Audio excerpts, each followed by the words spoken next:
welcome to today's Tip Tuesday, and today we're going to talk about trigger links.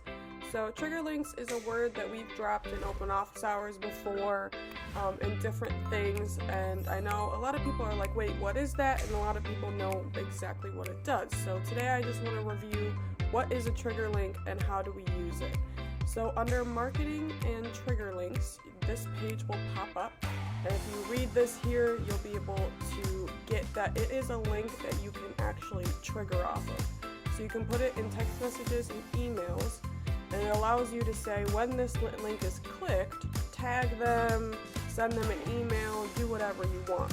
So the first step is to actually create your trigger link. So you can see that we have quite a few in here, right?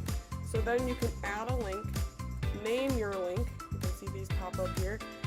Your name of the link is just something that you see. You're the only one that sees it, so it's what you remember it being named.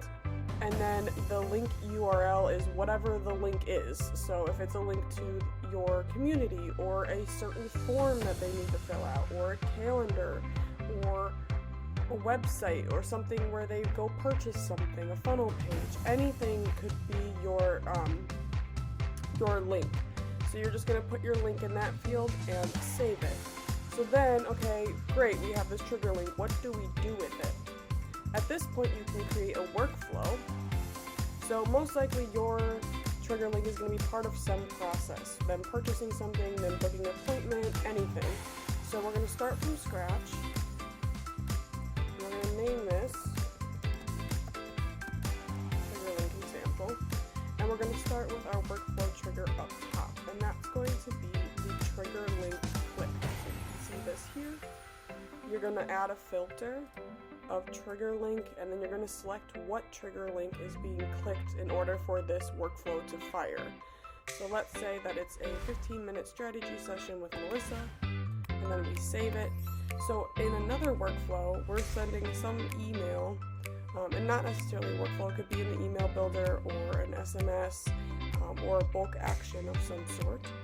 But somewhere you're sending them this link of it being clicked. So for example, let's say that this is the text message that we're going to send.